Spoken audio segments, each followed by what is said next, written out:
Iran imetishia kushambulia miundombinu ya nishati ya mataifa ya Ghuba na maslahi ya Marekani na Israel baada ya Trump kutishia kuishambulia miundombinu ya nishati ya Iran. China imeonya juu ya hali kuwa mbaya zaidi ikiwa vita dhidi ya Iran vitaendelezwa.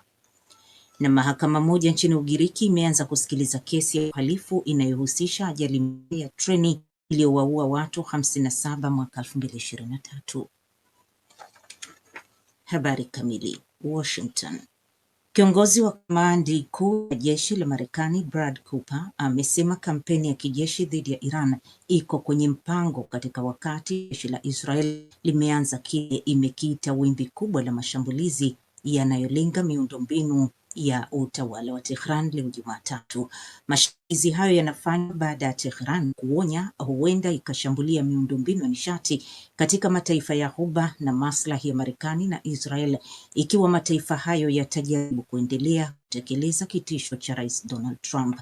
Kiongozi huyo wa Marekani ametishia kushambulia mitambo ya nishati ya Iran ikiwa Tehran haitofungua kikamilifu mlango bahari wa Hormuz ndani ya kipindi cha saa 48. Idadi ya waliouawa kufuatia vita hivyo vya Mashariki ya Kati ni zaidi ya watu 1500 nchini Iran, zaidi ya watu 1000 Lebanon, 15 nchini Israel na wanajeshi 13 wa Marekani na raia kadhaa katika mataifa ya Ghuba. Mamilioni ya raia wameachwa bila makazi nchini Lebanon na Iran. Beijing.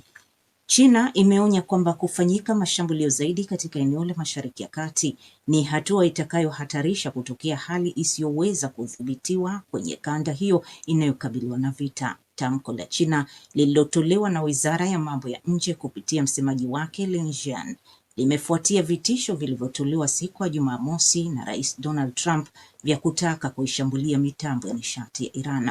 Lin Jian waambia waandishi wa habari leo Jumatatu kwamba vita vinavyoendelea na athari zake katika mlango bahari wa Hormuz vinatishia usalama wa nishati duniani. Lin Jian amewaambia waandishi wa habari leo Jumatatu kwamba vita vinavyoendelea na athari zake katika mlango bahari wa Hormuz vinatishia usalama wa nishati duniani pamoja na usambazaji mafuta kwa China, na hatua ya kutumiwa nguvu itasababisha hali kuwa mbaya zaidi. China kwa mara nyingine inatoa wito kwa pande zote kusitisha mara moja operesheni za kijeshi, kuepusha kuongezeka zaidi kwa vita na kuzuia kulitumbukiza katika hali ya ukosefu wa uthabiti eneo zima na kusababisha athari kubwa kwenye maendeleo ya uchumi wa dunia. Lin Jian amesema Beijing inaendeleza mawasiliano na pande zote kuhusu hali inayoendelea na iko tayari kusaidia kupunguza mivutano na kumaliza vita. Kadhalika, mkuu wa shirika la kimataifa la nishati la IEA Fatih Birol ametahadharisha kwamba uchumi wa dunia unakabiliwa na kitisho kikubwa kwa sababu ya vita ya Iran na hakuna nchi itakayosalimika na athari za mgogoro huo ikiwa utaendelea katika mkondo wa sasa. Larissa. Mahakama moja nchini Ugiriki imeanza leo Jumatatu kusikiliza kesi ya uhalifu inayohusisha ajali ya treni iliyosababisha watu 57 kupoteza maisha mnamo mwaka 2023. Polisi wa kudhibiti ghasia wameizunguka mahakama hiyo wakati mamia ya waandamanaji wamejitokeza nje ya mahakama na familia za waliopoteza jamaa zao wakifika mahakamani hapo wakiwa wamevalia mavazi meusi. Wanafunzi wengi ni miongoni mwa waliokufa katika ajali mbaya ya kugongana treni ambayo ilidhihirisha matatizo ya muda mrefu ya uzembe wa kupuuzwa usalama wa reli nchini Ugiriki.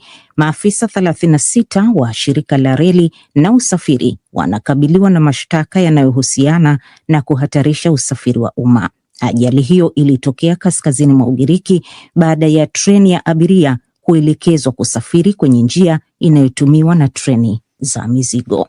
Naendelea kusikiliza taarifa hii ya habari kutoka DW Bonn. Nairobi. Mamlaka nchini Kenya jana zilifahamisha kwamba mvua kubwa ambayo imekuwa ikiendelea kunyesha nchini humo na kuleta mafuriko imesababisha vifo vya takriban watu 81 ndani ya mwezi huu. Mamlaka za Kenya pia imesema mvua hizo zinaendelea kunyesha katika maeneo mengi ya nchi hiyo, huku kanda ya magharibi ikiathirika vibaya zaidi ambako baadhi ya vijiji vimezamishwa kabisa katika kaunti ya Kisumu na eneo la mashamba la hekari 1200 likiharibiwa na mimea kusombwa. Na tukisonga mbele, shirika la afya duniani WHO limesema watu 64 wameuawa katika mashambulio yaliyolenga hospitali nchini Sudan. Watoto 13 ni miongoni mwa watu waliouawa. Shirika la kutetea haki za binadamu nchini Sudan la Emergency Lawyers limeeleza kuwa ndege zisizo na rubani na jeshi lilishambulia hospitali hiyo. Wakiombogo anaarifu zaidi kwenye taarifa ifuatayo. Mkurugenzi mkuu wa WHO Tedros Adhanom amesema shambulio hilo la Ijumaa lililenga hospitali ya kufundishia ya El Dayan katika mji mkuu wa jimbo la Darfur Mashariki, akiongeza kuwa damu imemwagika vya kutosha na kwamba ni wakati wa kusitisha mzozo unaokaribia miaka mitatu unaoiharibu Sudan. Alitangaza kupitia mtandao wa X kuwa hospitali hiyo ilipigwa na kusababisha vifo vya watu 64 pamoja na kujeruhi wengine 89.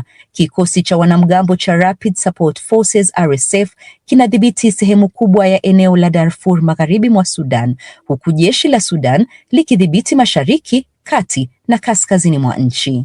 Tedros alisema wahudumu 8 wa afya walikuwa miongoni mwa waliojeruhiwa katika shambulio hilo la Ijumaa ambalo liliharibu vitengo vya watoto, uzazi na dharura vya hospitali hiyo.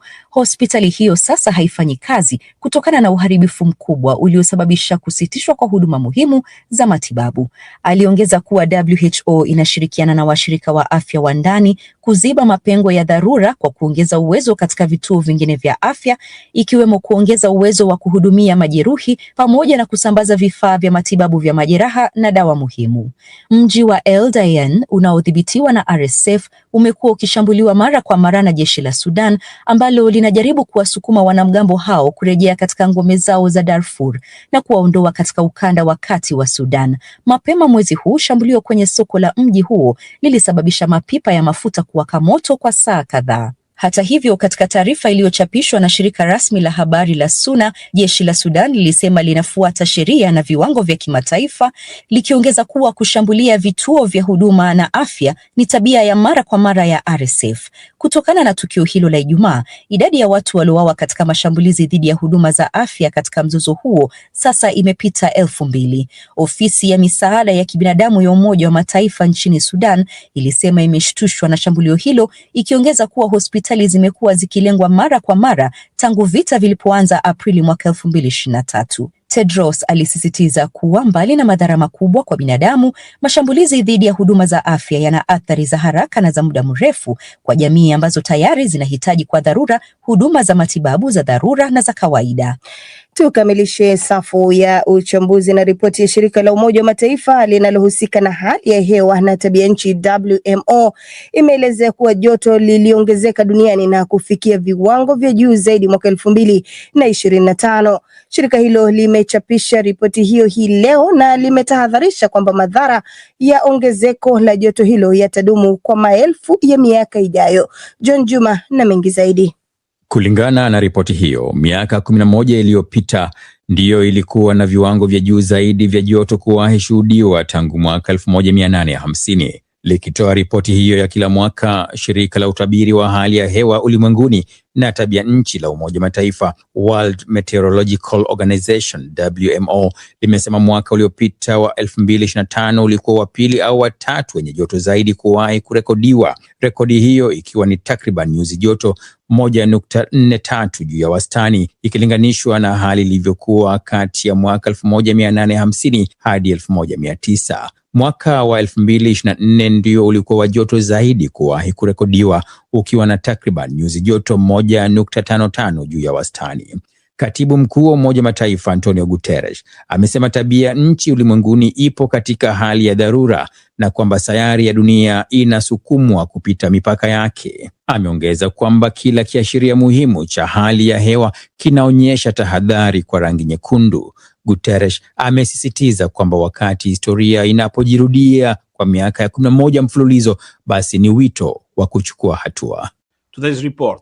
Ripoti ya leo inapaswa kuja na chapisho la tahadhari. Machafuko ya tabia nchi yanaongezeka kwa kasi na kuchelewa kuchukua hatua ni hatari maishani. Masuluhisho yetu lazima yajenge kwenye msingi wa sayansi, busara na ujasiri wa kuchukua hatua.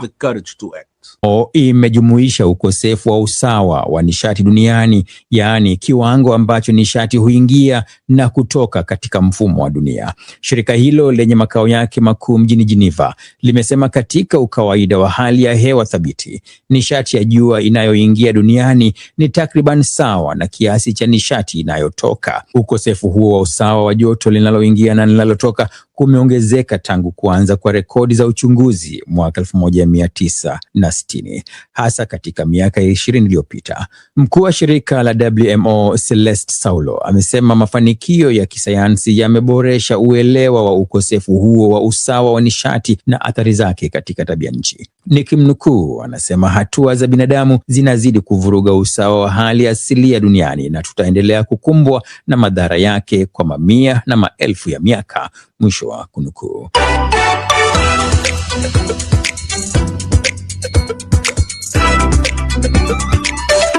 23 dakika zimekatika baada ya saa 5 hapa Ujerumani. Upande wa pili wa studio tayari Tatu Karema amejaa tele kutuarifu yale yanayovuma katika mitandao ya kijamii. Tatu, mambo vipi? Poa sana Saumu. Wanasemaje kwa mitandao? Mengi yanasemwa, lakini baadhi nasikia tayari tumekuwa nayo katika ripoti. Kwanza swala la Tuju linazungumziwa sana katika mitandao ya kijamii, watu wakitilia mashaka hali hii yake ya kutoweka. Maanake familia imekuja wazi na kusema kwamba alipotoka Jumamosi hakurudi nyumbani na tayari wameshawasilisha ripoti polisi. Uchunguzi bila shaka unaendelezwa, lakini mengi yanazungumzwa, labda kutaja wawili watatu. Kuna huyu anajiita Levi Manwa Onchonga, anasema alisema alifuatwa na afisa mmoja mkuu serikalini, alitaka kununua mali yake na kuondoka eneo hilo, lakini akakataa, kisha akatuachia ile alama ya mwendelezo, jaza wewe mwenyewe kwa ufupi.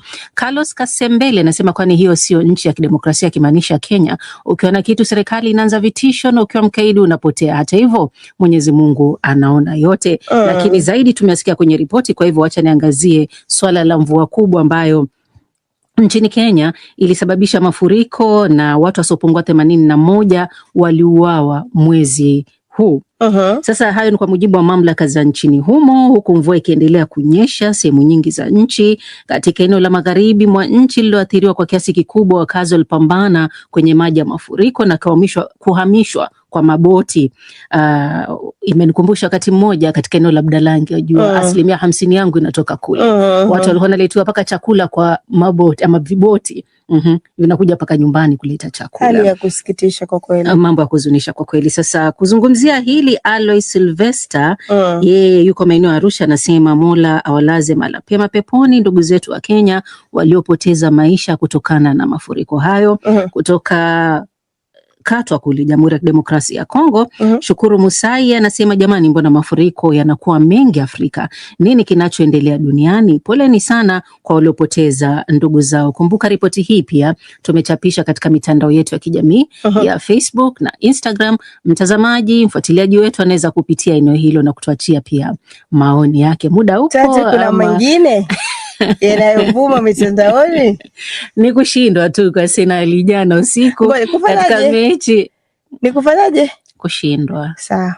Kwa timu gani? Arsenal. Mbona usikitisha sasa? Endelea. Kuna zungumziwa sana katika mitandao ya kijamii. Kama wewe unavyofahamu, unajua wewe ndio mambo yako umebobea sana. Kufikia sasa ni kwamba Manchester City ilibeba kombe la Carabao Cup nchini England kwa kuwafunga Arsenal. Mabao mawili kwa nunge, sio tuachie hapa.